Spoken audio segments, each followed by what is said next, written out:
Welcome to Trinity Radio. I'm Braxton Hunter, and today there's no Jonathan Pritchett, but in his stead, we have someone else who means a lot to Trinity Radio and to Trinity College of the Bible and Theological Seminary.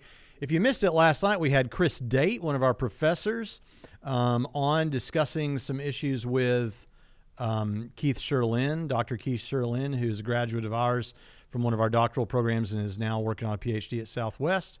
But today we have another Trinity professor on whose interests parallel mine on almost everything. And so I want to welcome him.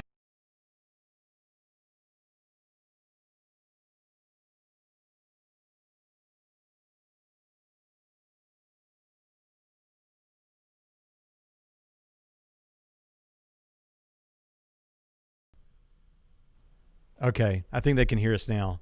I think you guys heard my monologue at the beginning and then didn't hear Tim. So Tim, say hi to everyone. Well, hey, how's it going? Thanks for having me on the show. Yeah, we're excited that you're here. And we got some other apologists in the house. I see True ID is here and a bunch of the regulars are here. So let me know if you guys can hear us all okay and if everything sounds right. I'm not seeing a lot of movement all of a sudden in the audio is out. Okay, we got the audio back though, right, Layman's? Still out? No, it's not out now. Can you guys hear me? Now it's on. Okay, good. All right, so now that we got that out of the way, Tim, you're here today, and I'm going to say some specific things that we discussed about this, but you and I both have one similarity that stands above all others in terms of our interests. And we've talked about it before when you've been on the show and we've done stuff together, like when we famously responded to and destroyed the arguments of Guillaume Bignon. And it all has to do with free will, a particular understanding of free will called libertarian freedom. And I'm not going to define it as I typically would because that's going to be a part of what we talk about today. But this is not going to be a rehash of previous shows that Tim and I have done together on this topic. Because what we're going to do today is, so Tim graduated, he got a good while back and got his PhD, and his major writing project, his dissertation, was turned into a book with Whitman Stock. And that book is on Molinism and libertarian freedom. Well, it's called Human Freedom, Divine Knowledge, and Mere Molinism, right? That's right. Oh, you froze on. Yeah, there it is. There it is. Good. And so what we're going to do today is now, whenever you release a book on the level that Tim has released this book, where it's coming from a major publisher, you suddenly are there are suddenly people who are responding to you out there in the blogosphere. And so Tim has had some of that, and specifically a couple of guys, one we're going to look at in particular, who is a Christian and does believe in libertarian freedom, but has an issue with part of Tim's famous free thinking argument. So today we're going to discuss, quote unquote, a friendly critique of Tim Stratton's proper functionalism argument for libertarian freedom found in his book, Human Freedom, Divine Knowledge, and Mere Molinism. And this was written by J. Nehemiah Thompson, otherwise known as Jonathan Thompson. And he's written some blogs for the Free Thinking Ministries website that Tim runs. I've written some articles for that website, I'm proud to say. But now he's got some criticisms. So have I got all that right, Tim?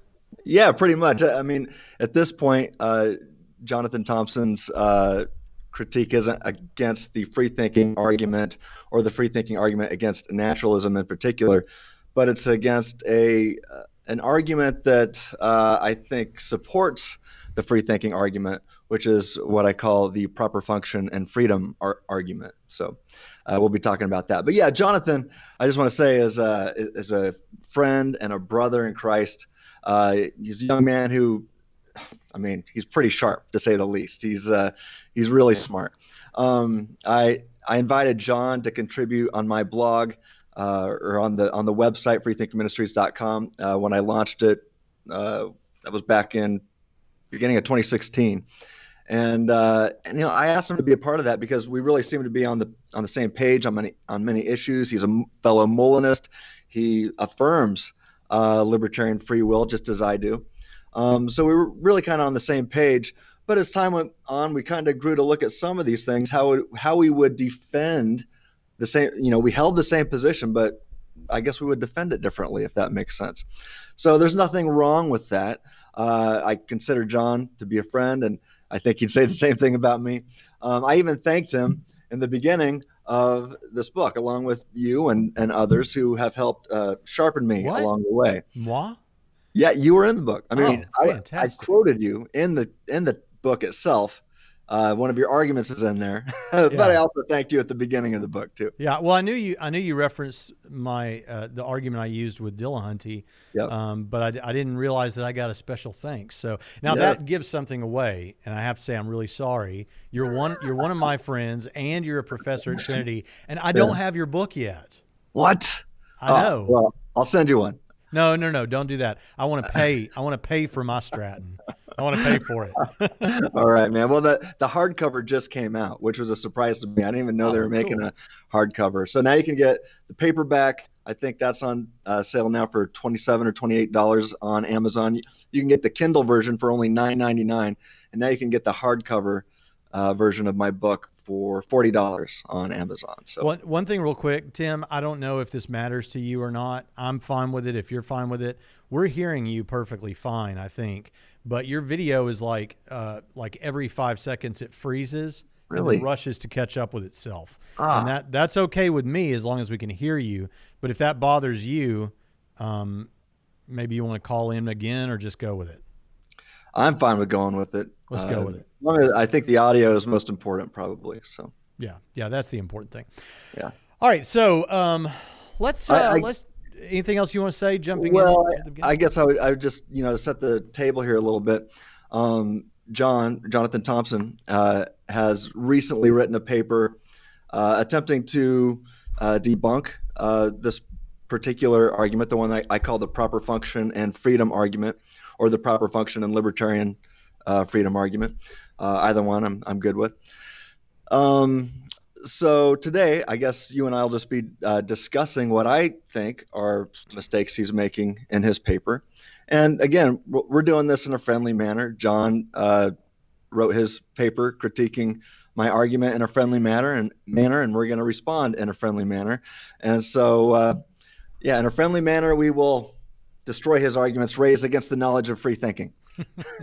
Sounds good. That's what we do here. I Yeah. always say at the beginning of almost every video that, look, if you are listening to this, Jonathan, especially as a brother in Christ, but anybody listening who we're responding to on this channel, it's not a personal thing. We're not attacking you. We're responding to ideas, and some of the worst things that have happened in human history have happened because people were afraid to respond to ideas, and so those aren't persons. We can respond to those. Okay. By the way, a couple of people in the chat saying that they've already got your book, and what's wrong with me for not already having it. And I do feel bad about that. But so the first thing, so Thompson starts out with a summary of his paper, and he says, in Dissertation Deletions, Proper Function and Libertarian Freedom, Tim Stratton argues that proper functionalism entails libertarianism. Now, before you say anything, Tim, I know there's people in our chat who are familiar with all this terminology, and libertarian freedom is something we're going to get to a definition of in just a few minutes. Does he pretty quickly define proper functionalism? Because I'm not sure everyone's going to be familiar with that. Yeah, I believe he does. Okay. Yeah. Okay. So then this is his thing. He's taking your thing and he's saying that you argue that proper functionalism entails libertarian freedom. Right. So let me give a quick side note. Soon after publishing this article on my website, freethinkingministries.com, I went back and made a few important changes. I even deleted the words dissertation deletions from the title of the article. So although this argument was deleted from my dissertation, it is actually found in my book. The dissertation was getting pretty big, so I deleted a bunch from the actual dissertation that I submitted for my PhD. But then a lot of this I decided to put back into the book. I didn't include everything in the book that I've got some stuff that I would like to continue to work on, maybe for the second edition when that comes out. I don't know, maybe in a decade or so we'll do a second edition of it. But with all that said, it's probably better to read the version of it found in my book for more robust context, I guess. So yeah, make sure you get Human Freedom, Divine Knowledge, and Mere Molinism. You can see this argument that we're going to be discussing in there today. I think it'll make more sense within the bigger context of the book. All right. So that's cool. John goes on to say, in this essay, I demonstrate that, one, the truth of Stratton's argument requires him to reject as metaphysically possible certain types of possible worlds, which are by the way, I just noticed someone, in fact, I'll throw it up on the screen here. Darcy777 says, bro, if it was the first time I tuned in, I wouldn't understand what you're saying, but I'm getting used to your terminology. So I just want to reassure everyone that the terminology that we are using here, we're going to define that and show you how it all fits together, okay? So I know that this could sound overwhelming at first to some people, but we're going to try to straighten it all out for you.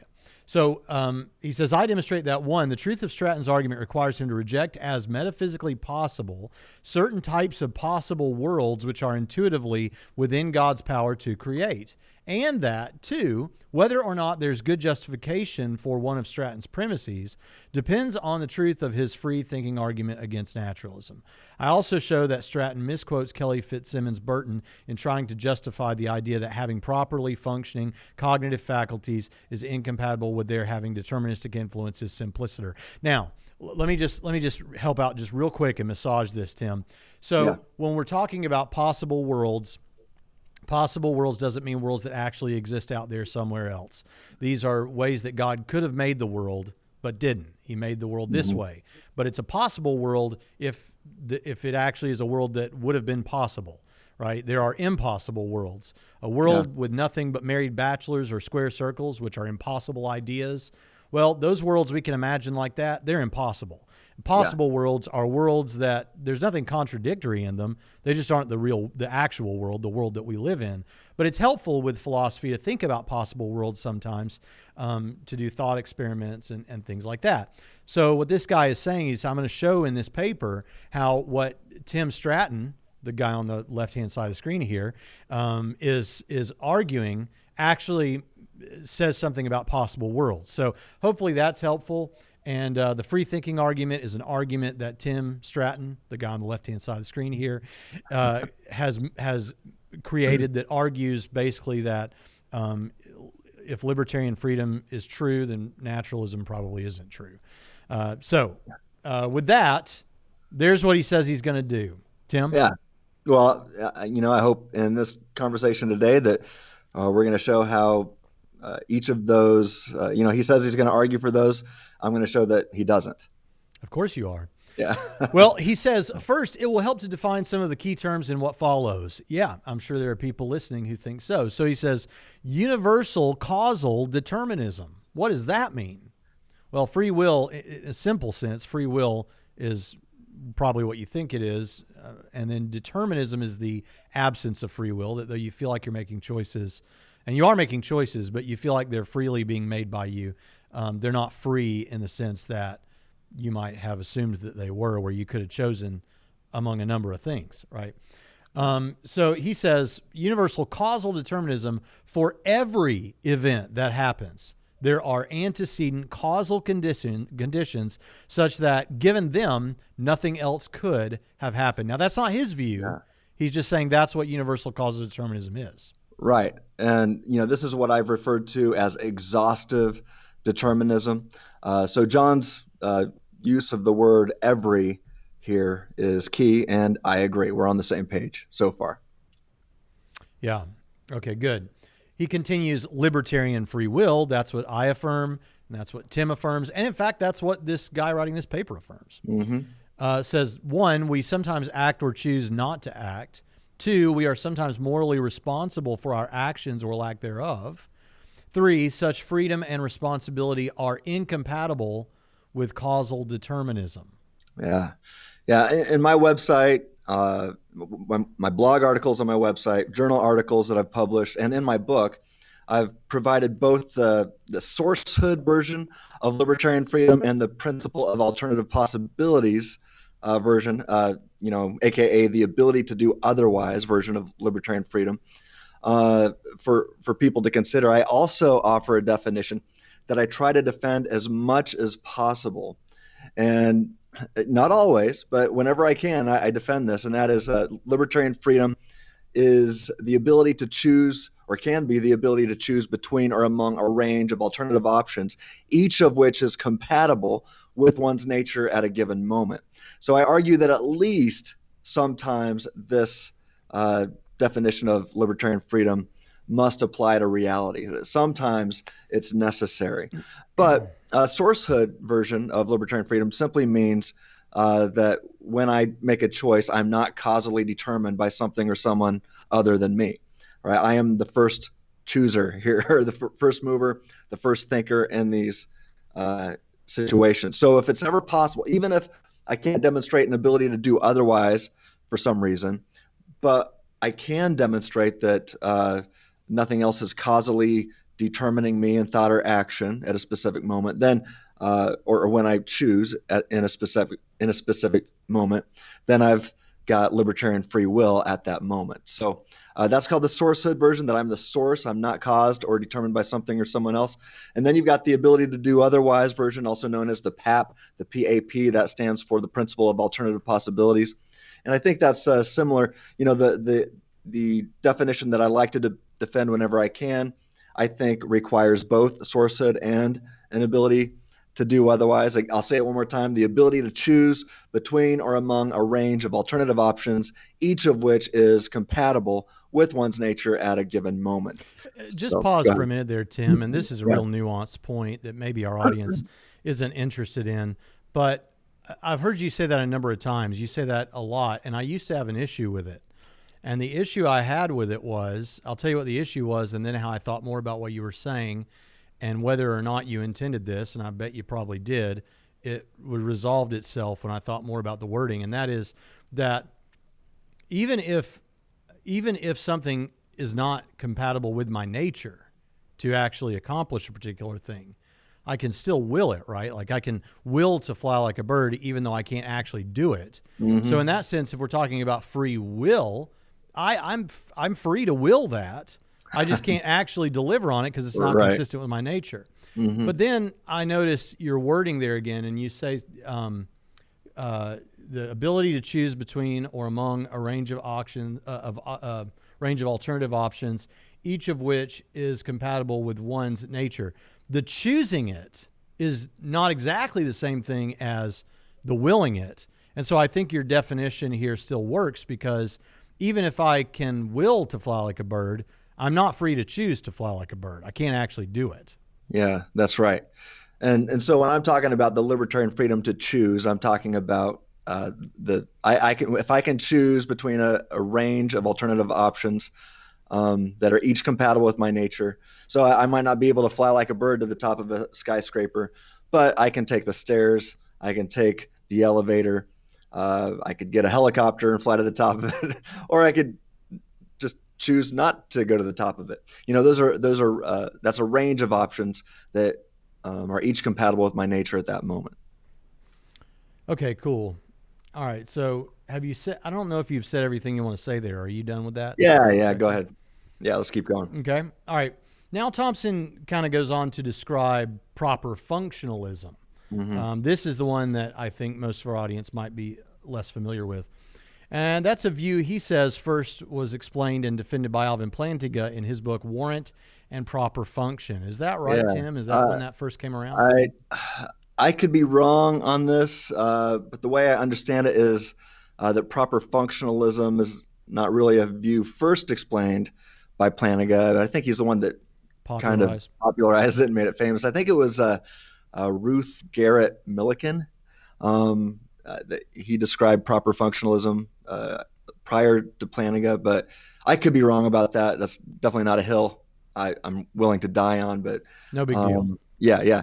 So anyway, if I'm right, that's a minor correction, and more important things are around the corner. Okay, so now he's going to describe it. Now, the reason that this is important is because what people like me and Tim argue is that if you don't have libertarian freedom, if you don't have what we would consider to be genuine, bona fide freedom, then what that means is you are not justified in trusting or claiming that you have knowledge about anything, because you got to that belief. Like if you ended up believing that you were a pink unicorn or that you were a brilliant atheist scientist, you only arrived at either one of those the same way because you were determined to believe that thing. Right. And Tim, you've often used this analogy that I use every chance I get, which is that if you found out right now that a mad scientist was controlling your every thought, belief, including what you're thinking right now and the next words that are going to come out of your mouth, would you then be justified in trusting anything that you claim to believe or know? That's the problem with it. And what this guy is trying to do is to show another way that the reason for that is because we need to have a process of rationality, which is a process by which you assess the available options and choose in a free will sense what you're going to affirm and reject that which would be irrational to affirm. And so what this guy's trying to show is, no, even if determinism was true, you could still have that kind of justified knowledge claim, right? Yes, I think that's correct. Okay. I think that's his view. It's correct. Yeah. It's correct. Come on, man. And so here's what he says. Now and it's through proper functionalism, and this is how he defines it.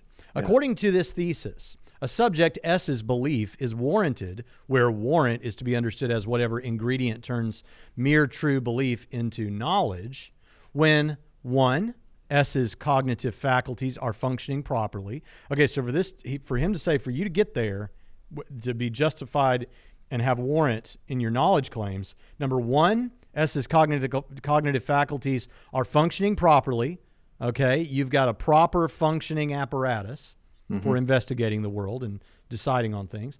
2, S's cognitive environment is sufficiently similar to the one for which his cognitive faculties are designed. So, it's not like you've got a metal detector. It won't detect wood, so it's useless for detecting wood, but a metal detector is good at detecting metal. So as long as the apparatus, your brain and your structure and all that, is right for the world you're in, basically. 3, the design plan that governs the production of such belief is aimed at producing true belief, that it seems that the design is such that you would be able to arrive at true beliefs. And 4, the design plan is a good one in that there is a high statistical or objective probability that a belief produced under these conditions will be true. So basically the idea behind this is that you have the right equipment and it's fitted for the world you're in to be able to arrive at true conclusions. That's all you need in order to have justified knowledge claims. You don't need no stinking libertarian freedom. That's right. That's right. So, yeah, to offer a note of clarification, I affirm each of these points. Although, when he says governs the production, we might need to discuss what governs means. So that might need to be nuanced. But I do consider myself to be a proper functionalist of sorts. I simply note that libertarian freedom is essential, at least occasionally, at least sometimes. In some important instances, you've got to have it. And so then if one's cognitive faculties are functioning properly, then you will have libertarian freedom in these specific instances. And if you don't, then I argue that something has gone wrong with your cognitive faculties. So my argument is not against proper function. In fact, I assume proper functionalism is true. It's important to keep this in mind, and I don't think that Thompson realizes this, and that might be the source of his consternation. But let's just keep going, and we'll continue to unpack this. So Thompson says, I don't pretend that my preferred definition isn't controversial among libertarians. First, notice that I explicitly separate free will from moral responsibility. Yeah, amen to that. I do the exact same thing. In fact, I made this clear at the EPS conference a couple years ago in a conversation with the late and great Ben Arbour, who was sadly and tragically killed along with his wife just a few days ago. He was such an amazing Christian man, and I could go on, just do a show about Ben. We had some great conversations, some great debates ourselves between the two of us. Yeah, real quick, Tim, this is a guy who has influenced a lot of apologists and a lot of scholars, and someone has set up a way to give, like a GoFundMe. I think Cameron Bertuzzi's got it on his page, but if you want to support his family, because both he and his wife were killed. Yeah. So. Yeah, leaving 4 kids behind. So sad, but man. Yeah, Ben and I talked about this quite a bit, and our conversation at that EPS conference really helped me solidify a few things. For example, one thing that became clear after our conversation is that I needed to differentiate between the mere thesis of compatibilism and the proposition that the thesis of compatibilism always describes reality. So you'll see that in my book. I make it clear I don't just argue against the thesis of compatibilism. I'm arguing that this thesis exhaustively describes reality when it comes to humanity. So we can thank Ben for helping me see some of those issues. But anyway, to get back on track, I guess, I'm more interested in rational responsibility. I don't talk about moral responsibility that often. I get into that in my book, but I also note that one cannot be held morally responsible if they are not first rationally responsible. So I'm far more interested in discussing rational responsibility. So with that in mind, I start with what I think many philosophers seem to miss, the importance of rational responsibility and the freedom to think. Yeah. I see people in the comments. I don't know if this is the first time some of them have heard this, but what do you mean? Free will has nothing to do with your knowledge. How does that all work? But think about it again. Think about the mad scientist. If you found out a mad scientist was controlling your thoughts and determining what they would be, then how do you know if what he's determining you'll think is correct or not? You have no justification. You have no warrant. It's specific kinds of knowledge that we're talking about. We are not saying that you need free will to have any and all kinds of knowledge. There's some kinds of knowledge you can have without it. But hold on, viewers. We're going to make a case that there's some kinds of knowledge that in which you have to have libertarian freedom. Yeah. Okay. All right. So he continues, this is noteworthy to mention because some philosophers take the relevant concepts to be coextensive and, as a result, conflate them in their definitions of libertarianism. Second, notice that I assume that we can sometimes choose not to act. Such instances of inaction are called absences. In my view, absences would include concepts such as intentional omissions and refrainings, for example. Yeah, and that's also my view. So, yeah, so far, what's supposed to be a critique of my position, we're on the same page. So I guess we can keep going. Daniel James Hull says, what is this? Calvinist mode activated. He's a friendly Calvinist viewer that we have. Yeah.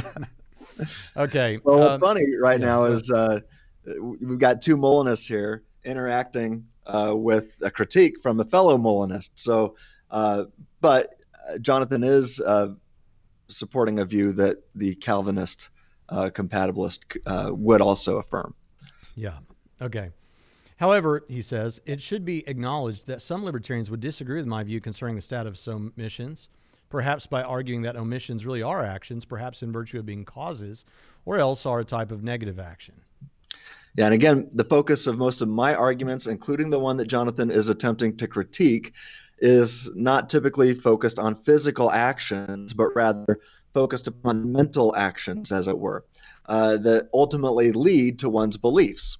Which is another mental state. So I contend that if something or someone other than the self, or the thing one refers to as I, is causally determining one to think and believe exactly the way they always think and believe, then one possesses no reason to think his thinking is any good at all. One can only assume, but that assumption is also causally determined and forced upon the assumer. And so this is what William Lane Craig refers to the sense of vertigo that sets in on exhaustive determinism. Yeah. All right. Third, notice he says, the first condition stated in my explanation of libertarianism is vague.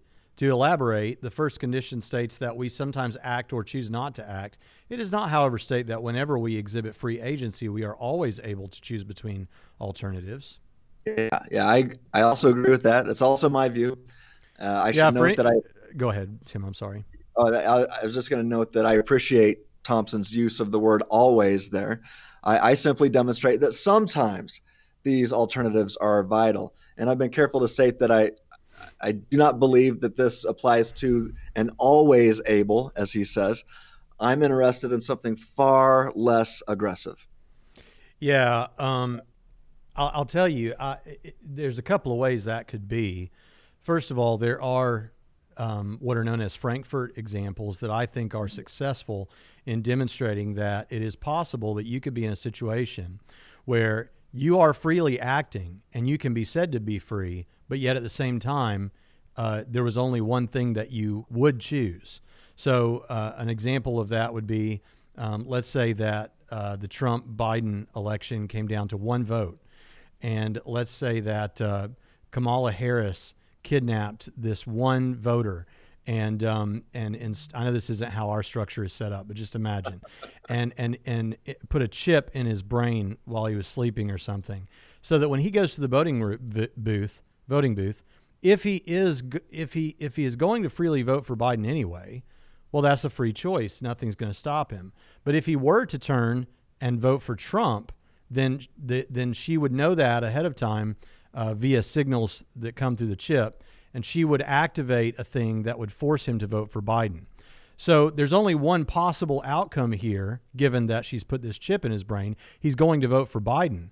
But if he chooses to vote for Biden freely and she doesn't have to ignite the chip, well, then it's a free choice for Biden, right? So there's an example of something like a Frankfurt example. But there's also another way of thinking about this, and that is Robert Kane has argued that, and I think, Tim, you and I both agree with this aspect of it. It's maybe what you were articulating, that you don't have to have libertarian freedom, though I believe in a robust sense of principle of alternative possibilities, that much of the time we are free to choose among available options. However, as long as you have these moments in your life where you are free in the libertarian sense, that based on what you decide, it builds in you a type of character, sets you down a particular path, then even in those moments where you aren't free in that way, you're still responsible because you created of yourself that kind of person. So there's two examples of ways that I think, and I'll get your thoughts, Tim. There's two ways in which a person may either only have one option, will only have one option, but yet at the same time is still can be said to be free. What do you think, Tim? Yeah. So on that second example, I think of something called indirect doxastic voluntarism, which, at a certain moment, I might not be free to choose my beliefs, like say right now, but based on things in my past, I did have moments of libertarian freedom, smaller moments, if you will, along the way. I was able to, for example, consider what arguments I will consider and how I will evaluate certain points of data and things like that. If I've done that along the way and I had freedom along the way, hence the name free thinking argument, it's not called the free believing argument. If I can have the freedom to think along the way, even if I can't choose a specific belief at moment X, if I had freedom along the way up to moment X or T1, I guess I should say, then I've still got freedom, libertarian freedom, and thus responsibility for my beliefs. Let me get what you said. Let me get to what you said about Frankfurt and those experiments. I've got an article on freethinkingministries.com called "The Failure of Frankfurt." I agree with you. I don't think they're failures, but I think the way that people try to use them to advance determinism don't work, or to argue against libertarian freedom. I think Frankfurt examples or experiments actually assume libertarian freedom, the libertarian freedom to think, and to deliberate. So if the voter whose brain has been accessed by the mad scientist or Kamala Harris or whoever it is, the voter is free to choose one way or the other, free to choose to vote for Trump or for Biden.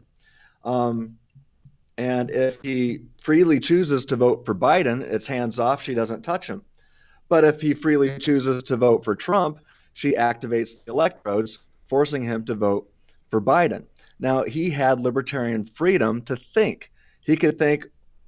He had a range of alternative options, each compatible with his nature at that moment. He could choose Biden or Trump. And Harris, or the mad scientist, steps in if she doesn't like how he freely chooses in the libertarian sense. So there's not a libertarian freedom of physically doing, but there is a libertarian freedom of thinking, which is what I argue, what I'm very concerned with. With that said, it's still so the only time his libertarian freedom to physically act is violated is if the mad scientist or Kamala Harris steps in. And let me see if this puts it simply. And it's really, I've created a huge stumbling block here when we need to move forward, I guess. But simply put, if the guy goes into the voting booth and he's intent on voting for Biden and he freely chooses to vote for Biden, even though had things played out, he would have been prevented from choosing otherwise. So that there's only one thing he's possibly going to end up choosing. He's free in that sense. But if he was forced to choose Biden because of Kamala Harris, well, we wouldn't call that free. And this doesn't work for the compatibilist determinist, because that's the equivalent, though I know that Chris Date, our colleague Chris Date, would not agree with this. It's really like you've got a chip in your brain all the time, right? And that's not libertarian freedom. Right. So that gets us into exhaustive divine determinism, and that's really going to be problematic, and we're going to uncover that here as we keep going. All right, so here we go. He continues, for all we know, it could be true, as some libertarians argue, that while it is generally or even always, but not necessarily true, that our free agency consists of our ability to choose between alternatives, nevertheless, there could be principled instances in which we are only able to freely choose one course of action or inaction, respectively. Yeah, amen to that. Again, I agree. I've offered examples on the website and on my YouTube channel. I think I've talked about ordering from a menu. I gave an example about that to express that same point. But be that as it may, this is something far from what I'm arguing for. I'm arguing for rational responsibility, and that's different. I contend that first and foremost, if an agent is going to be held responsible for his or her thinking, then something or someone else cannot be causally determining all the thoughts in the agent's head. Like you said, imagine if the mad scientist was causally determining all the thoughts in the agent's head, every thought, every belief, all the time, right? The agent must be the source. You've got to have sourcehood freedom in the libertarian sense at minimum. So minimally, then I argue for sourcehood libertarian freedom. Secondly, I've argued that if one can only evaluate, this is where I think we do need, I call it the PAPT, the principle of alternative possible thinking, or principle of alternative possible thoughts, either one. But I've argued that if one can only evaluate or judge a concept, an idea, a proposition, a premise, or argument just in one way, right, or in only one manner, and has no access to judging it otherwise, then one stands in no position to know if he or she should be judging it in the manner in which they are judging it or not. But we can discuss this more as we move on. Yeah, I was going to respond here to Blank Identity Disc, who's talking about how quantum mechanics relates to this and says, well, that would just be indeterminacy. That wouldn't help. That's randomness. I would just encourage you to check out my debate with Dan Barker, where I talk a little bit about that. And anyone who doesn't have the incredible work, the Oxford Handbook on Free Will, I recommend that you get it. All right. Yeah. He says, I'll just say that I deal with that too in my book. It's not that. It's not just indeterminacy. It's the freedom to think. And that's why you also need cognitive faculties designed by God that include libertarian freedom. But just want to throw that out there. All right. All right, here we go. He says, in short, I've deliberately left the first condition of my explanation of libertarian freedom underdeterminative so as not to prejudice any particular model of libertarian might prefer concerning the necessity of having alternative possibilities available when choosing freely. Moreover, I take it that my definition is more helpful than that of many libertarians, who will often define their view in such a way as to entail by definition their preferred model of libertarianism. Yeah, so it seems that John and I are pretty much in agreement to this point. Indeed, I've offered similar underdeterminative, as he says, definitions for my readers. However, I do think his definition might be more helpful if he would have included the fact that one cannot be causally determined by something or someone else if they're free in a libertarian sense, even if they can't choose otherwise for some weird reason. All right, so let's get to the meat of this. He says, Tim Stratton has offered an argument purporting to show that proper functionalism requires libertarian freedom. Now, remember, that's the view that what you need and what you really need here is an apparatus that is fit for its environment and is designed to help you get to true things, basically. Yeah. And again, I'm not saying that libertarian freedom for every kind of knowledge, but that there's some instances in which you've got to have it. So for a point of clarification, in my article that he's referencing, I note that it occasionally would require libertarian freedom, at least when it comes to reason-based knowledge or rationally inferred and affirmed claims of knowledge. So here's the direct quote. I'll quote myself here. I said, quote, my task, however, is simply to show theists, since atheists do not believe humanity was intelligently designed to function properly, that at least sometimes proper function requires freedom in a libertarian sense. So my point is that if one misses the at least sometimes that was intentionally set apart for clarity, then one will miss the point altogether. Good clarification. He continues, call his argument the proper functionalist argument for libertarianism, or hereafter to be referred to as PFAL. No way.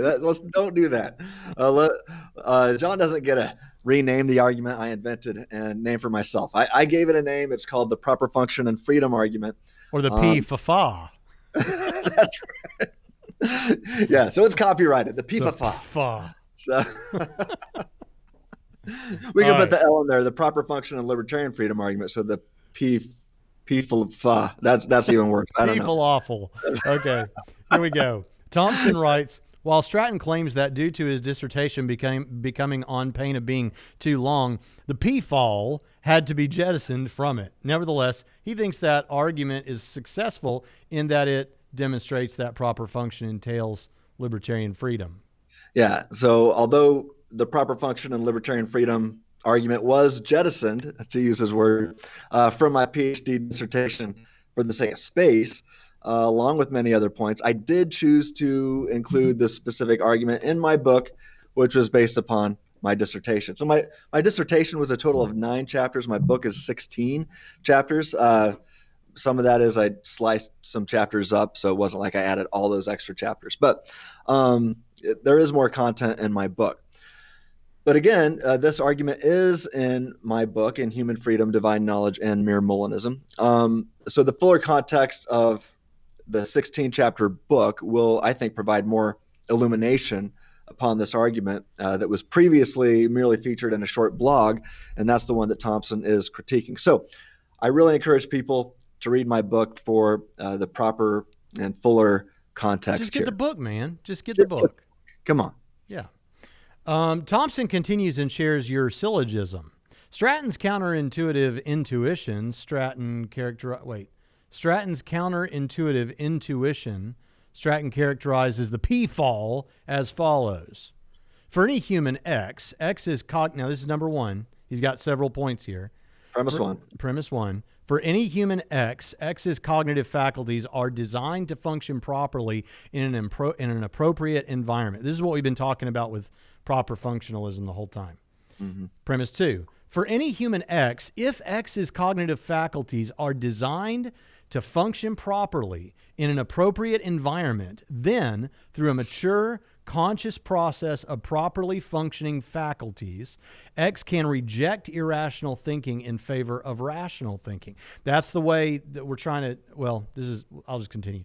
Therefore, for any human X can, through a mature conscious process of properly functioning faculties, reject irrational thinking in favor of rational thinking, and that entails libertarian freedom. The proper functionalist already accepts the first premise. Therefore, the only premise which the proper functionalists, may dispute is number 2. Yeah, I got to say, hold on a second.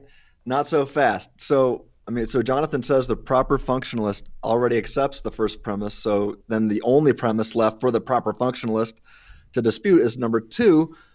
But I say, well, why? As noted earlier, it's important to note that I do consider myself to be a proper functionalist. So when John claims that the second premise is the only premise for the proper functionalist to dispute, I would counter by pointing out that my argument assumes proper function. What seems to be disputed here is what proper function occasionally entails. So this is not a premise that must be disputed by the proper functionalist. Rather, it's a premise that must be disputed by folks like Guillaume Bignon, who, as you know, Braxton, is an ed guy, an exhaustive divine determinist guy, who also assumes proper function. But yeah. Braxton, not the medical condition that is of the same acronym. Go ahead. What's all right? Throwing me for a loop. So I was going to say that you and I already discussed why ed is problematic in our video when we responded to Guillaume Bignon, and I've made other videos since addressing these on my YouTube channel. For those of you that aren't subscribed, go to the Free Thinking Ministries YouTube channel. Make sure you subscribe to that too. But now, of course, Thompson rejects beyond ed, right? He's going to reject exhaustive divine determinism. He is a Molinist, so he affirms libertarian freedom, and that's not compatible with exhaustive divine determinism. But he is making an objection to my argument anyway, which is totally cool. It's fine. So let's keep going. All right. In defense of 2, Stratton suggests that he has non-inferential justification for it, stating that, quote, "It seems properly basic to affirm that if one does not possess the ability to reject incoherent thinking in favor of coherent thinking, then something has gone terribly wrong with his or her mental faculties or cognitive faculties. But just consider the following counterexample," he says. "Suppose that God creates an agent, call him Jones, with a design plan according to which his faculties are only able to consider and accept rational beliefs. Moreover, let's stipulate that in such a world, Jones meets the conditions for proper function. Now, intuitively, such a world seems metaphysically possible for God to create, but not by Stratton's own lights, for Stratton's view requires that he reject the metaphysical possibility of such a world, since Jones would lack the ability to reject incoherent thinking in favor of coherent thinking. Therefore, Stratton's justification for 2 is undercut, at least if one thinks the world that Jones inhabits is metaphysically possible." Okay. So first, consider a quick note. I think we need to talk about what it means to say that something seems to be properly basic. So when one says that it seems properly basic to affirm X, one means that we have strong intuition that X is true. Of course, this does not mean that it's metaphysically impossible for X to be false or that X is necessarily true. So, for example, it seems properly basic to affirm that the universe is real. That is to say that in the actual world, we have a strong intuition that the physical universe is real and not simply a figment of our imagination. But this does not imply that we have a strong intuition that the physical universe is necessarily real. So importantly, this intuition is justification for belief in the reality of a physical universe. And the fact that it's metaphysically possible for the universe to merely be a figment of our imagination does not undercut our justification that is grounded in our intuition. So with this in mind, Thompson's objection here really doesn't seem to have much traction. But be that as it may, I think we should, I'd like to keep going and address his other points anyway. So onward and upward here. Suppose that God creates an agent, call him Jones, with a design plan according to which his faculties are only able to consider and accept rational beliefs. So God, in some possible world, creates Jones such that he only is able to accept rational beliefs. Yeah, so here it seems to me that John missed the word can in my original premise and replaced it with are only able. So it seems that John is imagining a hypothetical creature who is causally determined to never be wrong about anything he considers or deliberates upon. Is it within God's power to create this being? Well, as Jonathan says, according to Stratton's own lights, yes, it is. It seems to me that God could create infallible Jones. All right, let's call him infallible Jones. But be that as it may, infallible Jones does not engage in the process of rationality in the sense that he never determines the steps he ought to take while deciding what beliefs he ought to affirm. So God has decided, caused, and determined that infallible Jones will only hold true beliefs. Irrationality, then, is not possible for infallible Jones in this hypothetical world. And thus, as John Searle has noted, rationality is not possible, he says. For Jones here, and perhaps more importantly, according to Searle, rationality makes no difference. I encourage those watching to read John Searle's book called Rationality in Action. It was recommended to me several years ago by Angus Manouge, a fantastic philosopher who I know is supportive of my argument here. In fact, I quote him in my book on a couple occasions. So I recommend Rationality in Action by John Searle to others who are interested in these topics. And interestingly, he's an atheist. So he doesn't have a theological axe to grind here. But while most atheists are,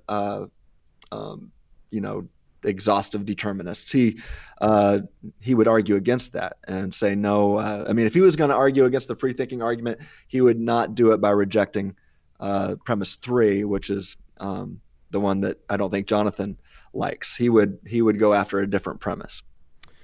All right. I guess you might have. I would like to say one more thing about Infallible Jones. Of course. I should say let's forget about Infallible Jones. Here's the interesting question that I would ask Jonathan.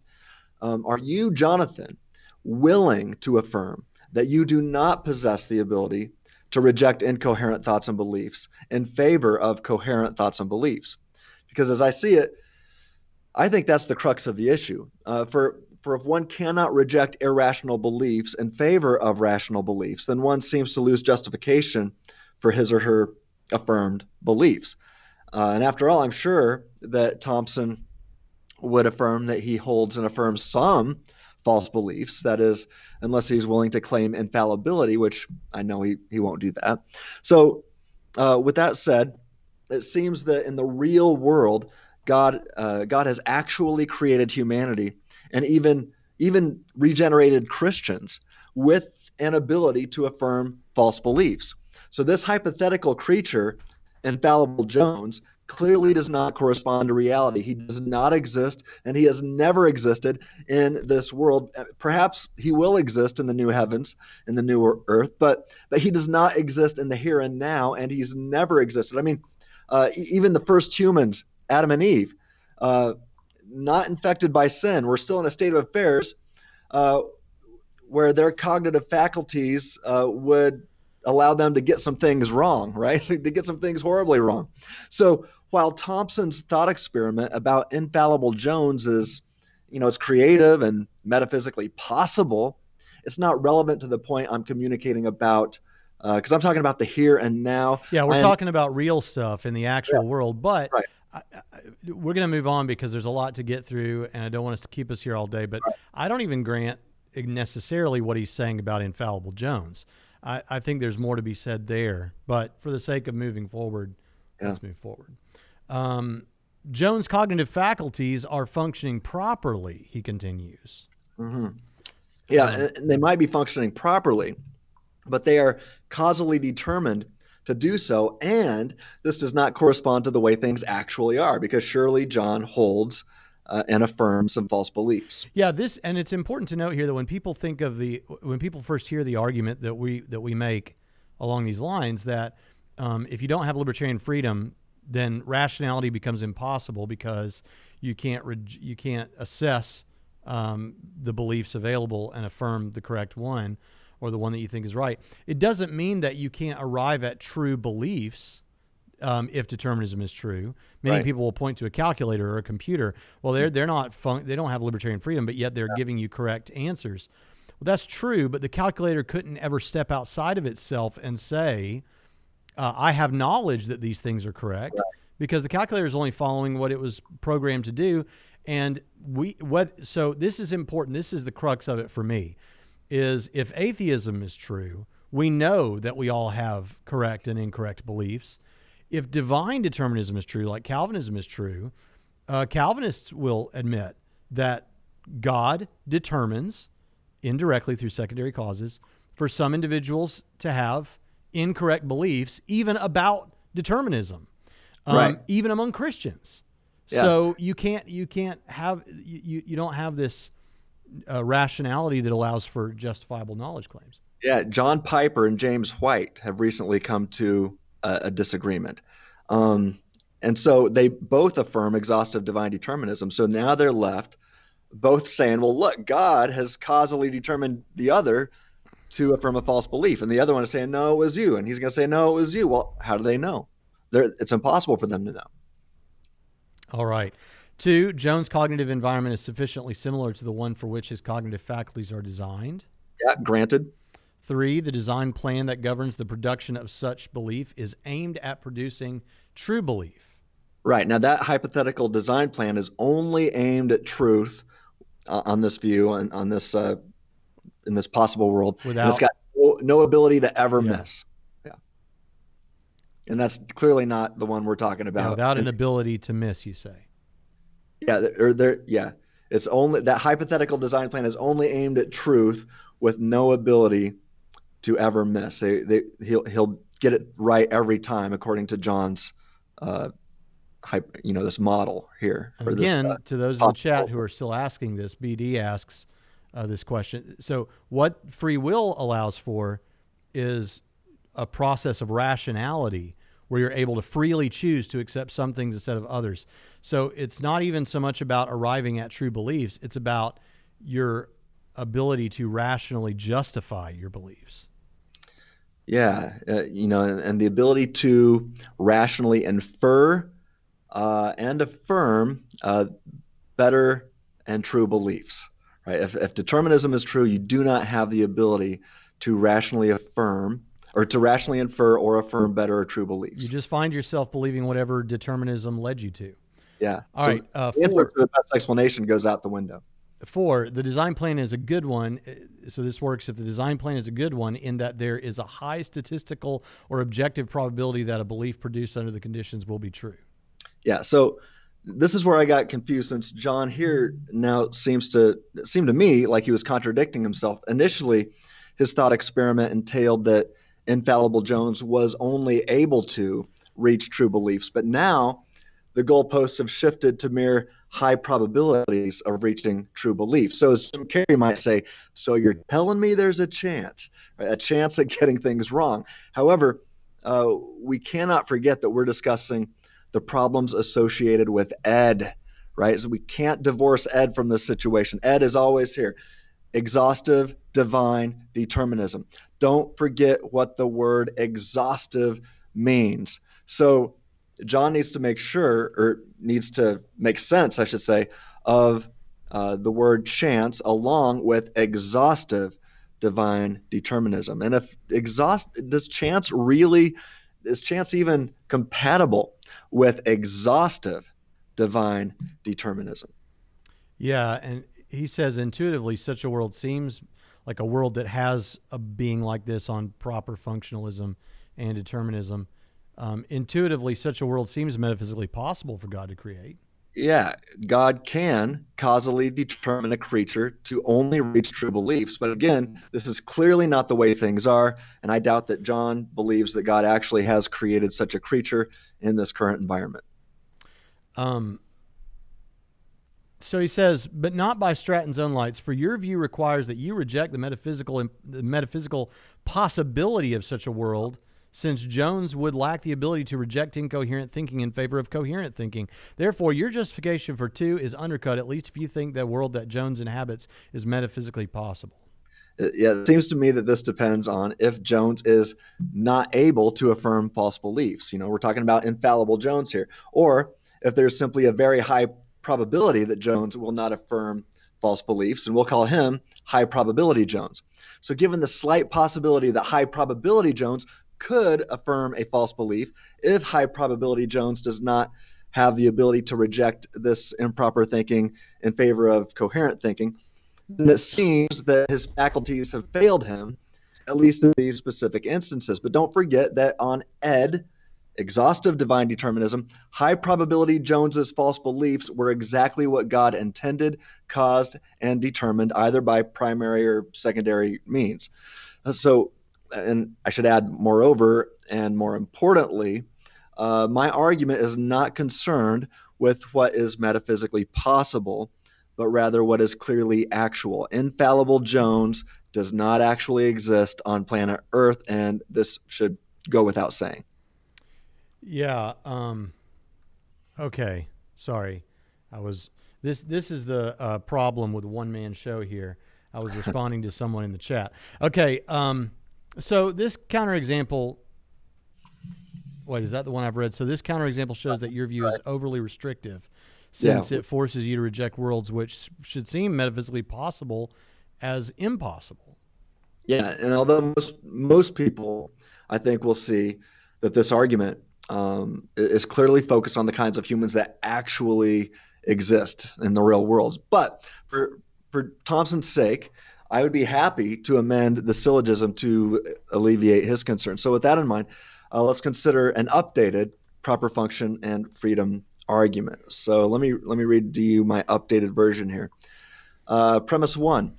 For any human X, X's cognitive faculties are designed to function properly in an appropriate environment. All right, that one hasn't changed. 2. For any human X, if X's cognitive faculties are designed to function properly in an appropriate environment, then either human X is infallible, or through a mature conscious process of properly functioning faculties, X can reject irrational thinking in favor of rational thinking. Note I use the word can, not will. Right? And then conclusion 3, therefore, for any human X, X is either infallible, or X can, through a mature conscious process of properly functioning faculties, reject irrational thinking in favor of rational thinking, and that entails libertarian freedom. So, as we can see, a simple addition of 5 words to the second premise takes the teeth out of the bite of Thompson's main objection here. So with this clarification in mind, Thompson's objection to this argument is actually an affirmation of my argument. And I'll demonstrate that by way of the following illustration. So suppose that the syllogism under dispute is both valid and sound. In fact, a multitude of philosophers and epistemologists who all seem to have properly functioning faculties have endorsed it. And that's true, by the way. But be that as it may, Jones comes along and simply does not have the ability, no matter how hard he tries, to see that this is, in fact, a valid and sound argument. Can it be said that Jones's cognitive faculties are functioning properly? It seems the answer is a resounding no, unless Jones is causally determined to have faculties that have been intelligently designed to causally determine and guarantee Jones's false beliefs. But if that's the case, then Jones's faculties, they would be functioning properly. But the designer of those faculties would be a stinker, a god of mischief, if you will, like Loki from the Avengers, or simply call him a deity of deception, or a divine false prophet. Right? The view of God, or that view of God, is clearly opposed to the definition of God as a maximally great being. Now, let me share a syllogism that I actually shared with one of Thompson's colleagues yesterday in an article I published. His name is Zach. Here's the syllogism I came up with. Premise 1, if God causally determines Zach to affirm false theological beliefs, then God is not a maximally great being. 2, God is a maximally great being. 3, therefore, God does not causally determine Zach to affirm false theological beliefs. That's Zach's fault. So as I explained in my book, with a similar argument, if God is a maximally great being, then exhaustive divine determinism, ed, is false, and humans are free in the libertarian sense. So, one can just say, no, God's not a maximally great being. All right, well, fine. I don't think John wants to make that claim. But if one wants to do that, then fine. I'll say, okay, well, look, I'm talking to at least Orthodox Christians that believe that God is a maximally great being and that he's perfect. So anyway, one can find that specific syllogism on my website in an article called The Free-Thinking Theist versus a Free Will Skeptic. Anyway, it seems that if one does not possess the ability to reject irrational thinking in favor of rational thinking, then one's cognitive faculties are either infallible, they're designed to reach false beliefs, or they're lacking, or they are severely damaged. Feel free to add to that list, but I think that's what you're left with. However, if Jones can freely choose to focus, as Joshua Rasmussen has noted in his recent book, How Reason Can Lead to God, right? If Jones can freely choose to focus and take bad thinking captive, 2 Corinthians 10:5, before bad thinking takes him captive, Colossians 2:8, as Paul noted in his writings, and has the ability to do his due diligence to carefully think things through, which is the criterion of carefulness, as epistemologist Kelly Fitzsimmons Burton has described, to eventually see that the syllogism under dispute is sound, then it seems that Jones, although not infallible, possesses properly functioning faculties, which includes the libertarian freedom to think. Well, all right. With those objections out of the way, let's move to Thompson's next point of criticism. Stratton's ambiguous claim and implicit philosophical commitments. Immediately, he says, preceding his justification for 2, Stratton says the following, quote, "And if one asserts that this ability to reject incoherent thinking in favor of coherent thinking is not necessary to gain reason-based knowledge, they seem to be affirming that they themselves do not possess the ability to judge and evaluate premise 2 as good, bad, better, worse, best, true, or false.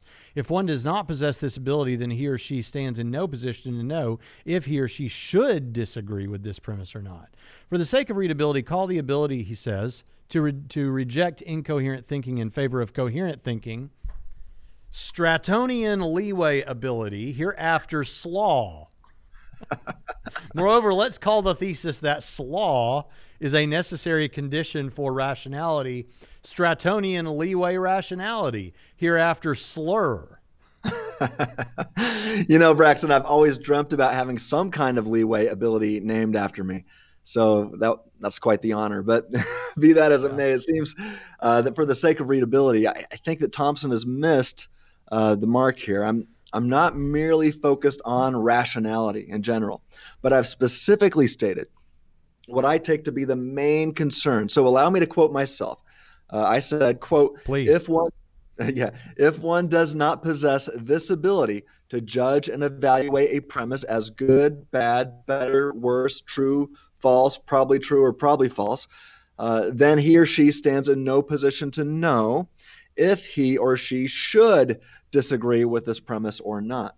So it's extremely vital not to miss that point. I'm not merely discussing rationality in general, but a specific kind of rationality. That's so important, I want to say it again. Quote, if one does not possess this ability to judge and evaluate a premise as good, bad, better, worse, true, false, probably true, or probably false, then he or she stands in no position to know if he or she should disagree with this premise or not. So he needs to let that sink in.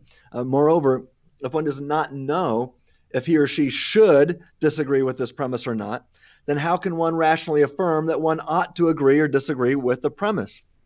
I mean, good luck with that. Yeah. It's impossible.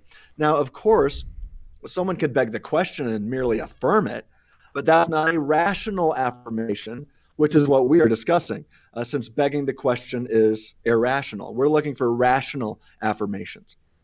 Yeah. Layman's Tech Lounge says Genesis 4:7. Put that on your deterministic arc and float it. That's funny. Genesis 4:7 is Cain and Abel, and Right. that's a great. I've always thought that was a great passage, at least if you're talking to a Christian determinist, Right. to show because God is giving Cain the impression strongly that he can do better, and if he does, then he'll be accepted, I think is what the terminology says there. Right. So either God was lying or intentionally deceiving Cain if God knew he was going to determine him to instead kill his brother. Yeah. All right, so let's get on with this. Now, before we continue, wait, is that? Yeah. That's where we are? Yeah. He says, before we continue, I should say something about Stratton's above use of the word affirming. Typically when we say that an individual is affirming some view, what we mean is that they are accepting it as true. Yeah, I'm not interested in a mere acceptance of a proposition being true or false. My arguments are laser focused upon one's reasons and the evaluation of these reasons to accept a proposition as either true or false. So, yeah, as Alvin Plantinga would ask, why think a thing like that? I'm interested in the why people ought to think one way instead of another. I'm interested in rational affirmation, not simply a mere and boring belief of a specific view being true or not. I'm looking for something more. Okay, he says, hence, if we interpret Stratton as using the word affirming in this way, then the conditional expressed in Stratton's first sentence of my most recent quote of him will be the following interpretation. 1, if a subject S rejects slur, then S also seems to be accepting as true that they do not possess the ability to judge and evaluate premise 2. And to be sure, the conditional expressed in interpretation number 1 does not say that S rejects SLR, then S also seems to be accepting as true that they do not possess the ability to judge and evaluate premise 2 in a way that is rational or internally consistent. Yeah. So since I said it seems to be, let me repeat the clarifying question to see if what seems to be is actually the case or not. So again, I would ask him, are you, Jonathan, willing to affirm that you do not possess the ability to reject incoherent thoughts and beliefs in favor of coherent thoughts and beliefs? As I see it, this seems to be the crux of the issue. For if you cannot reject irrational thinking and beliefs in favor of rational thinking and beliefs, then you seem to lose justification for your beliefs. But that as it may, if Jonathan does possess this ability, then he possesses libertarian freedom, which I know he believes he has. I know he believes he's got libertarian freedom. I think he believes he's a free thinker in the libertarian sense. Okay, well, he says, the conditional asserts that if S believes SLR to be false, then S would seem to be also accept the belief that they do not possess the ability to judge and evaluate premise 2. I suspect, however, that what Stratton intended to communicate was this. Interpretation number 2. If a subject S rejects SLR thesis, then it logically follows that S does not possess the ability to judge and evaluate premise 2, irrespective of if S believes that they have that ability. Here's why interpretation number 2 is preferable to its competitor. Suppose that interpretation 1 is the correct understanding of Stratton. Now let's consider what justification he might have to be given on behalf of it. On behalf of it. It can't be that the sentence preceding the first in the above quotation was Stratton's justification, because the second sentence is merely a more succinct restatement of the first. Neither can his later quotation of Robert Loki be Stratton's justification, because within the context of the quote, Loki isn't attempting to answer whether or not the conditional expressed in interpretation number 1 is true. Rather, Loki is disclosing his conclusion that determinism can't be rationally accepted given determinism.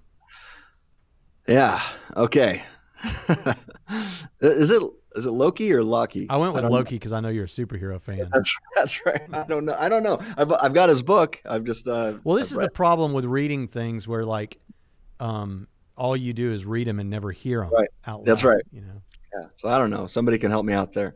But let's call him Loki for now. But no, actually, I like what he said. He concludes that determinism cannot be rationally accepted given determinism. And I agree. So let me sum it up like this.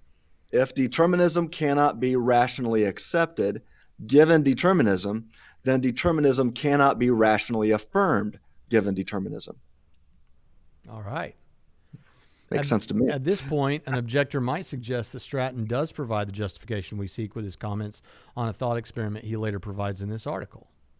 Yeah, and you've referenced it already, Braxton, the mad scientist thought experiment. It's the best thing you've ever said. Well, I love this thought experiment, and I know you like it too, Braxton. Did you use this in one of your debates, didn't you? I've used it multiple times. Okay. I think I have used it in debate, and I've always referenced you. Well, thank you. What I think is fun is to, it really gets under the skin of those who seem to be determined to reject the free thinking arguments. And so, yeah, I think you and I referenced it in our back and forth. Yeah, we talked about it. Too, so. The idea that a mad scientist is controlling your thoughts, you would never be rationally justified in concluding. Well, why don't you read it to us? Okay. Yeah.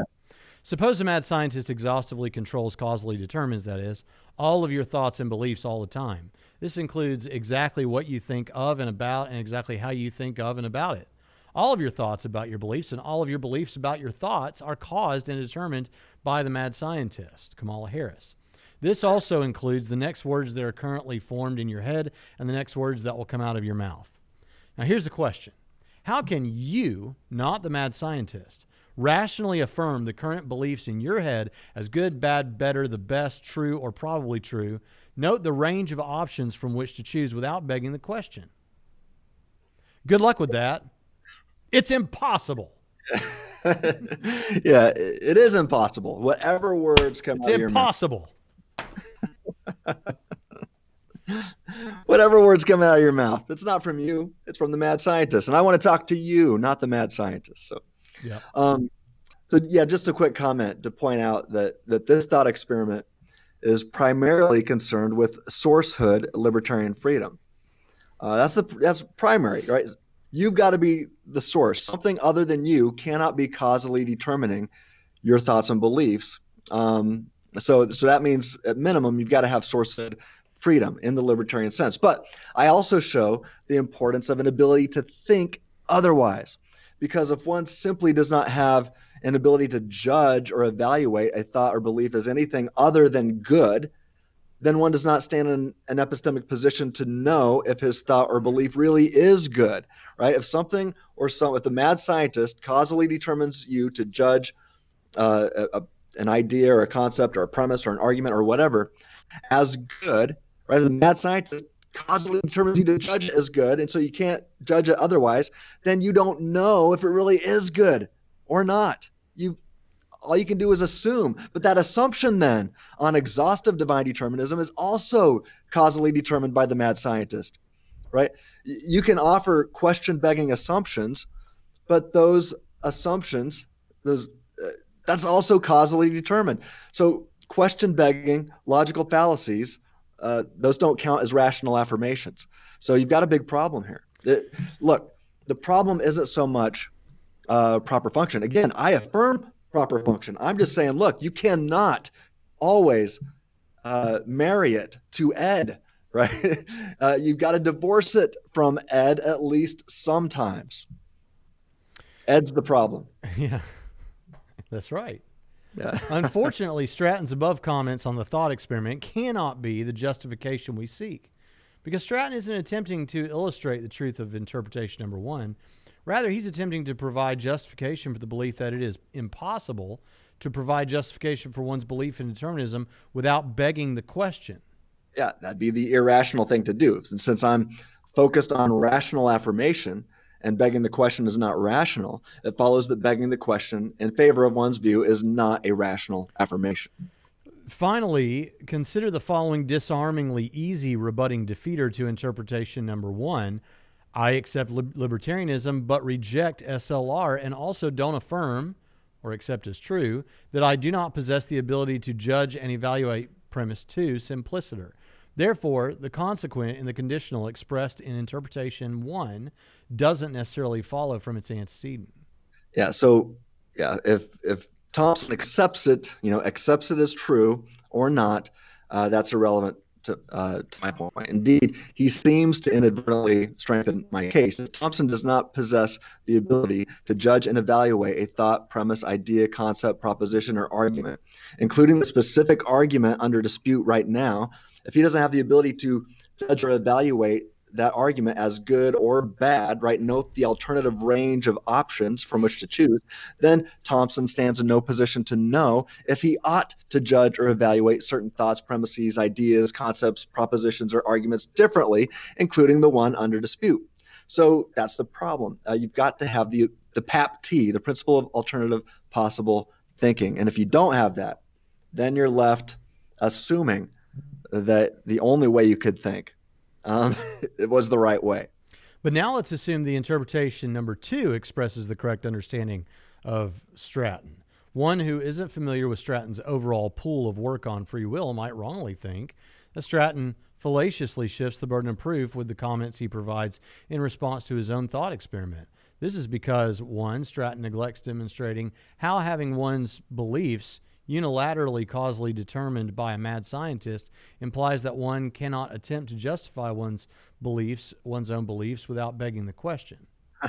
Okay, I'll say this in response. If one is familiar with my overall pool of work, then one would know that I have definitely not neglected to demonstrate how having all of one's thoughts and beliefs unilaterally causally determined by the mad scientist implies that one cannot attempt to justify one's own beliefs without begging the question.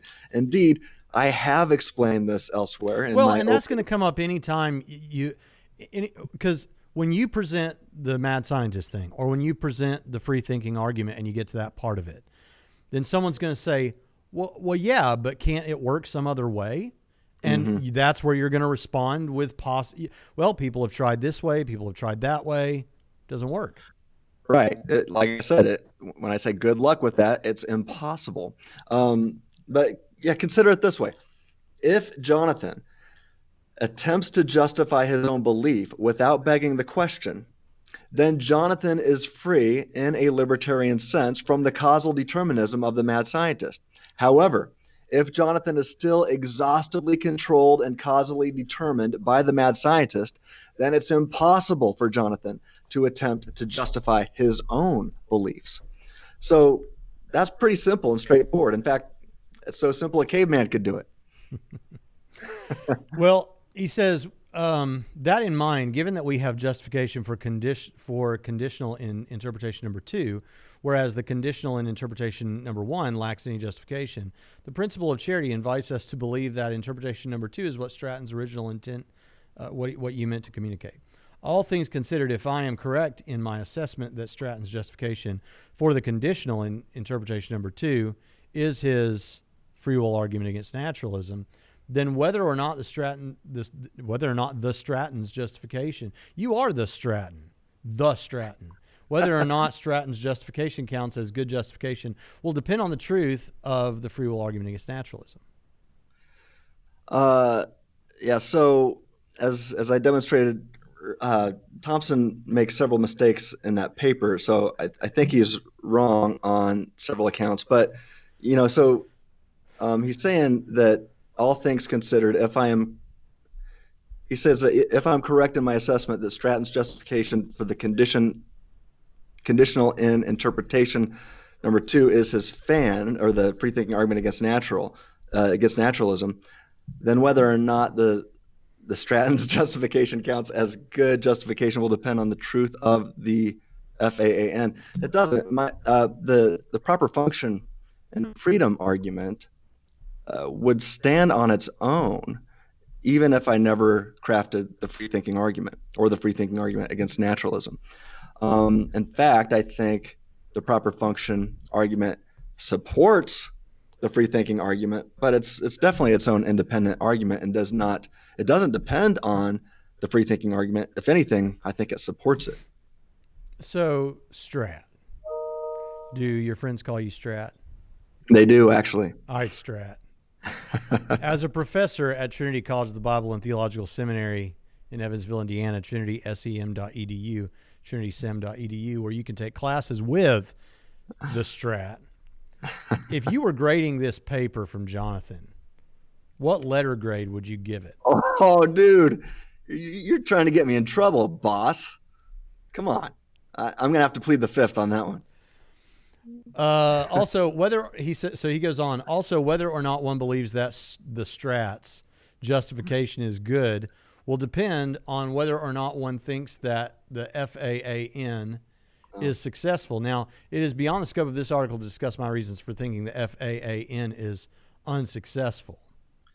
Yeah, I would venture to guess that the same mistakes that Thompson is making here, leading him to think that the proper function and freedom argument is unsuccessful, is probably similar to the errors he's making, leading him to think that the free thinking argument is unsuccessful. So the question is raised: is Jonathan causally determined to think poorly, or does he possess the ability, the libertarian freedom, to think correctly on this matter? So that's the big question. Yeah. Well, he says, however, I simply wanted to make my readers aware that accepting Stratton's justification for interpretation 2 requires one to also accept any untoward metaphysical or epistemological commitments which, for all we know, are implicit in Stratton's argument. Yeah, again, let me be clear. It's not implicit upon the free thinking argument. I believe they're related, right? But one argument can stand on its own apart from the other, or so it seems to me.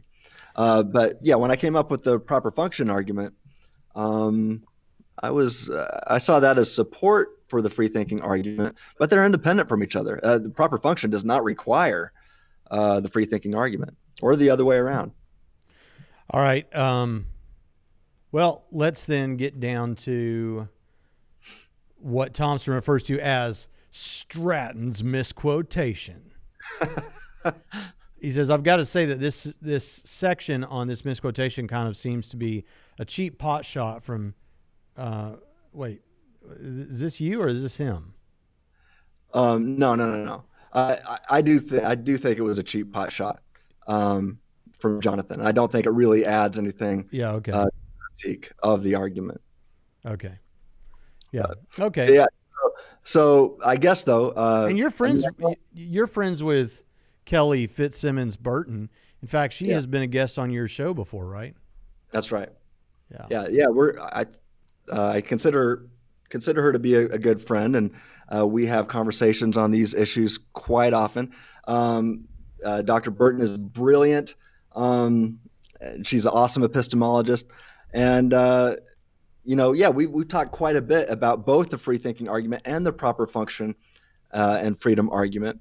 And I got to tell you, I'm confident in saying that even if the disputed quote in question was taken out of context, I know that she affirms my arguments. And moreover, I'm sure that she would affirm that the manner in which I use the quote is support for my argument. In fact, I've discussed that with her since reading Thompson's paper. And so we've discussed this and discussed his paper here. So let's move forward. All right, Thompson says, Stratton misquotes Kelly Fitzsimmons Burton exactly as follows, quote, proper function of our cognitive faculties must first rule out the deterministic influences of outsiders such as Alpha Centaurion cognitive scientists, Cartesian evil demons, and also internal influences such as a brain lesion or even the influence of mind-altering substances. All of these influences may cause one's faculties to fail to function properly. To be clear, the inclusion of the word deterministic in brackets is a Stratonian artifact, not mine. Yeah, so to be clear, the Stratonian artifact was used with permission from Dr. Burton. So before I made the Stratonian artifact, and before I put it in my book, I asked her specifically if I could put that in there and if she agreed with it. So not only was permission asked for and received, we also discussed exactly why this artifact, the word deterministic, should be included and why I was included. Moreover, after the publication of Thompson's paper, in which we're responding to here, Dr. Burton made it clear to me. She wrote the following to me, and she said, quote, I had no issue with the addition you had in brackets, end quote. So let's just keep that in mind as we move forward. Yeah. Okay. He says, further, it is the inclusion of this artifact to which I object. To elaborate, contextually speaking, in the above quote minus the aforementioned artifact, Burton is describing what Alvin Plantinga believes that proper function requires. However, Burton wasn't attempting to convey that she thinks that Plantinga believes that having properly functioning cognitive faculties is incompatible with their having deterministic influences simpliciter. Rather, she believes that Plantinga believes that having properly functioning cognitive faculties is incompatible with their having deterministic influences that inhibit proper function. Yeah. I just want to encourage Thompson and really everybody else to read Burton's entire book critiquing Alvin Plantinga's view. On what seemed to be nearly every page, I highlighted her comments that I thought implied the libertarian freedom to think. And so after reading it in its entirety, I contacted Kelly, and we have had multiple email exchanges and conversations, including a YouTube conversation on these topics. You can find that on Free Thinking Ministries on our YouTube channel. But based upon these multiple conversations, including a dialogue we had after Thompson's paper was made public, I'm confident that Dr. Burton endorses my argument. At the very least, she endorses the use of her quote along with the Stratonian artifact. All right. Good. So, wait a minute. I may have lost my place here. Let's see. Yeah. I got it. Furthermore, I know this to be a correct assessment of Burton's beliefs because I had a personal correspondence with Burton over Facebook concerning the relevant issue from September 23rd to September 25th, 2020. to which she responded, I think it would be wise to go with a more conservative reading. I think Plantinga would be go with deterministic influences that inhibit proper function. Yeah, so this might be what Plantinga thinks, but Burton has affirmed my addition of the word deterministic in brackets. Indeed, she's provided further clarification. She recently made it clear. This is something else she told me. After Thompson's paper came out, she says, quote, I have no objection to your using that quote the way you did. I think if you can defend it, go for it, end quote. And I should say, I do defend it. Now, the footnote I provided in the original article makes it clear. Let me read that to you. Quote, replacing the mad scientist with physics and chemistry is problematic since the forces of nature are non-rational. If non-rational forces are causally determining all the thoughts and beliefs in your head, including the thoughts and beliefs about your current thoughts and beliefs, then you, the thing you call I, stands in no position to rationally affirm your current thoughts and beliefs as good, option 1, better, option 2, the best, option 3, or true, option 4. You could add more to that list. Now, if God is the one who is causally determining all the thoughts and beliefs of all people all the time, then since all humanity holds some false beliefs, and some false beliefs have horrible eternal consequences, a version of the omni argument is waiting around the corner for the one who affirms exhaustive divine determinism, Ed.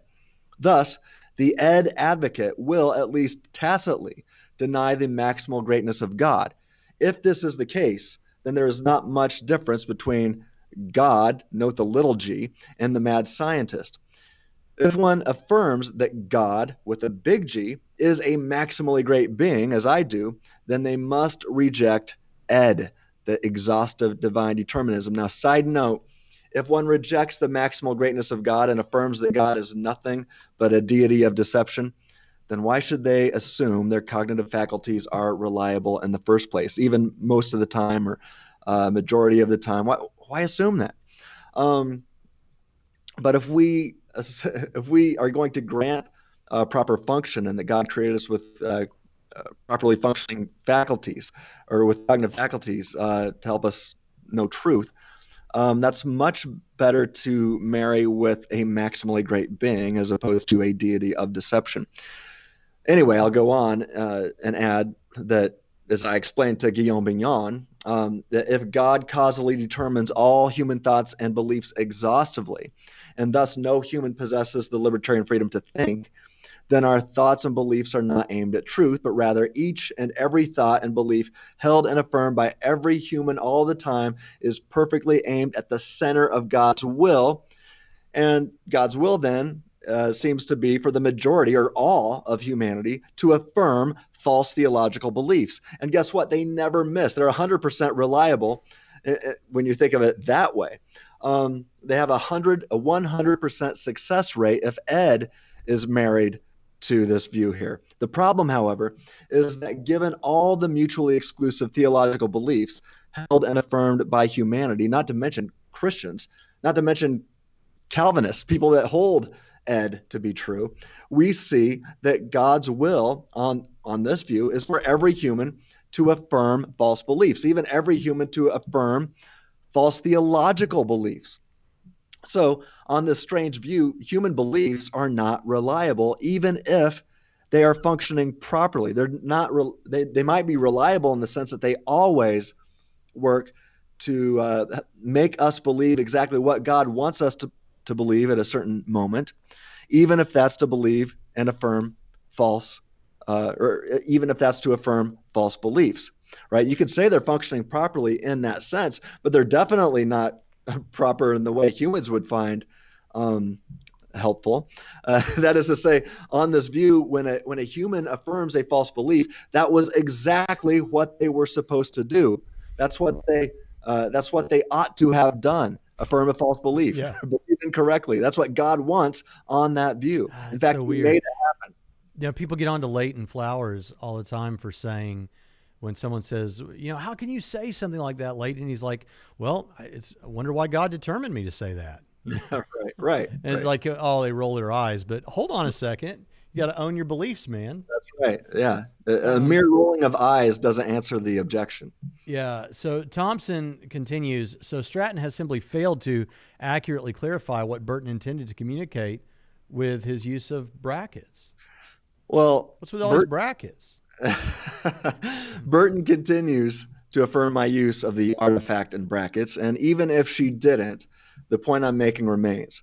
So I don't see the force of his objection here. Here's the bottom line: everyone should go read Kelly Fitzsimmons Burton's book, Reason and Proper Function. So yeah, go to Amazon, buy it now. It's not very big. You can probably read it in one day.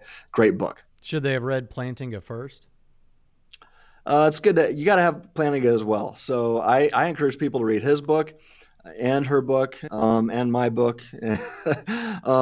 Again, I mean, Kelly and we don't have the exact same view, but I've kind of, I definitely lean towards her view. But like I said, I don't rule out all proper function either. I just show the problems when it comes to marrying it to Ed. So there you go. So we're closing in on this here, but he says, finally, consider the following counterexample to the claim that having properly functioning cognitive faculties is incompatible with their having internal/external deterministic influences on them simpliciter. Suppose that my vision malfunctions and, as a result, I must now wear corrective contact lenses which help improve the functioning of my vision. In this example, which we know to be possible a posteriori, one of the cognitive faculties, i.e. my vision, is functioning properly because of a deterministic influence on it. Hence, it is false that the proper function of our cognitive faculties must first rule out deterministic influences simpliciter.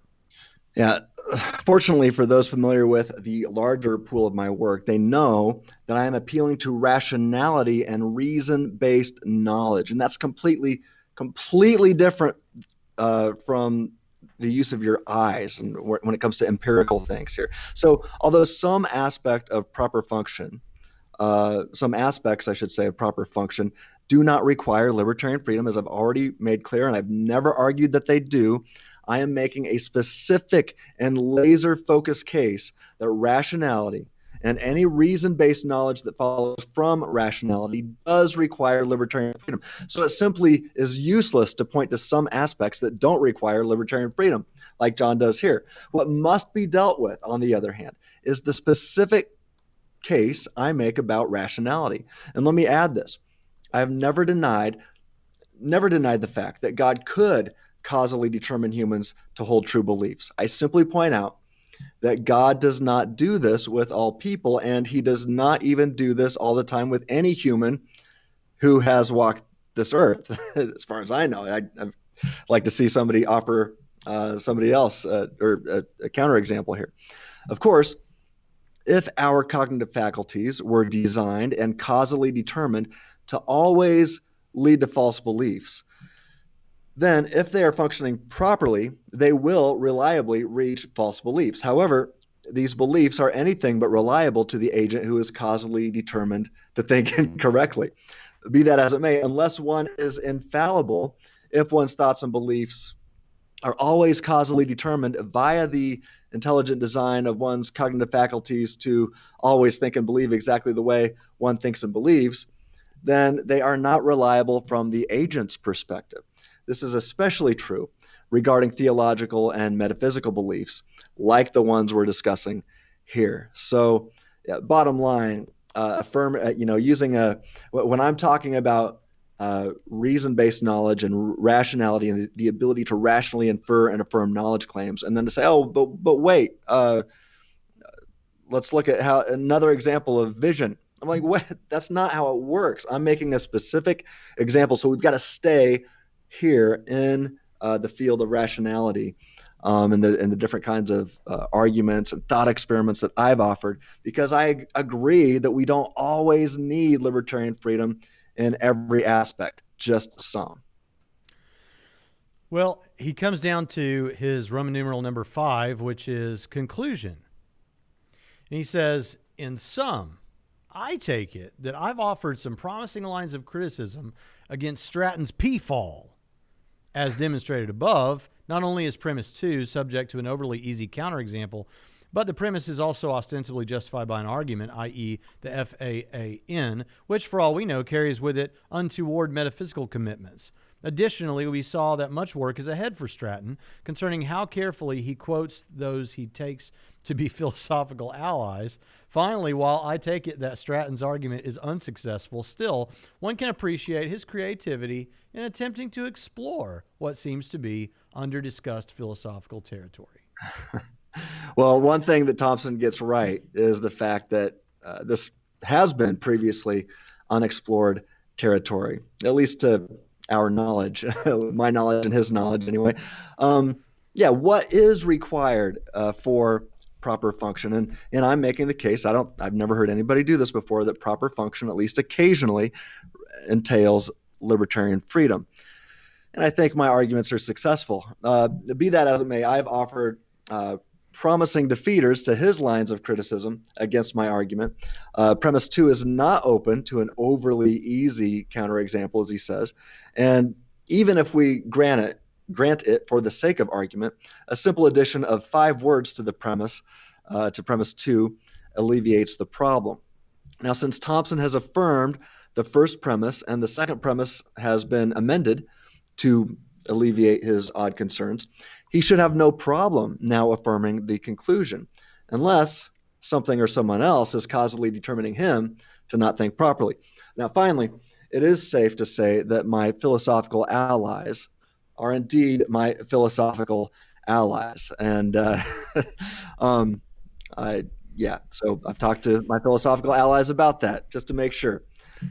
Well, I'm proud to be one of your allies. And on that note, since you are a professor here at our school, I should ask you, Dr. Stratocaster, if Jonathan were a student in your class and presented this, I'm assuming no passing grade? Well, all I'd say is I'd love to have Jonathan as a student. He is a really smart young man, and I'm honored to consider him a friend and a brother in Christ, even if we disagree and argue on some of these matters. But really, I mean, I don't think he's enrolled. I don't think he's got any letters behind his name, but he's one of the guys that I say, look, this guy, you don't need letters behind your name. I offer guys like him and so many others. I think of Eric Hernandez, brilliant guys. I could go on and on. It's hard to think of everybody right now, but I do think, though, that Jonathan is the type of guy that he is so smart that he should be a philosophy professor someday. So, maybe he should, give you a call and get enrolled at Trinity. I don't know. All right. Yeah. Well, hey, listen, this has been fun. So one thing for sure, everybody there's been several books recommended. Pick up Dr. Stratton's book. And hey, if you do want to study under Dr. Stratton, I just got to look at some of the course material he's presented for us for his class on apologetics, kind of like an intro to apologetics. And man, it is phenomenal. I mean, it is incredible. And he's added a bunch of like enjoyable features and graphics and things like that. And you will come out of that class. This class, I'll say, you'll come out of this being able to talk in a knowledgeable way about most of the theistic arguments that you'll encounter. And so I think that's important. Is there anything else you want to pump, Strat? First of all, I just want to say thank you for the kind words. Really excited about working with you at Trinity. And just again, encourage people to subscribe to Free Thinking Ministries YouTube channel and follow us on freethinkingministries.com and buy my book, Human Freedom, Divine Knowledge, and Mere Molinism. Yeah, and before we go, I don't know if anybody else saw this today, but we released a short video that's less than a minute. I think it's probably the only video on our entire channel that's less than a minute. And it is the release of The King's Horseman. This is a new release, a singing compilation. Well, it's just one song by one Richard Dawkins, one Sam Harris, one Daniel Dennett, and one Christopher Hitchens. You don't want to miss this. Wow. Just go to the video. We're calling it The King's Horseman. Just go to the video directly preceding this one on our channel page. And I mean, I'm telling you what, that image right there it needs to be framed. I can't wait to see it. Oh, you can't see that? I can't right now. Oh, dang it. All right. Well, you need to go check that out, folks, and share it around. But anyway, this has been fun, Tim. And listen, love you as a brother, and I'm glad we're friends, and I look forward to meeting you sometime in person. Yeah, we haven't done that yet. That's crazy. And I will say there are many people objecting to this. Today, we interacted with a fellow Molinist and libertarian freedom fighter, but there are atheists who are writing papers and blogs against some of the arguments in my book, especially the free thinking argument. And of course, there's Calvinists who are coming after it. So what do you say, Braxton? Should we take them all on? Let's do it, man. All right. So we'll be back here taking down another objection raised against libertarian freedom soon. Sounds good. Hey, thanks everyone for being here, and we'll see you next time on Trinity Radio.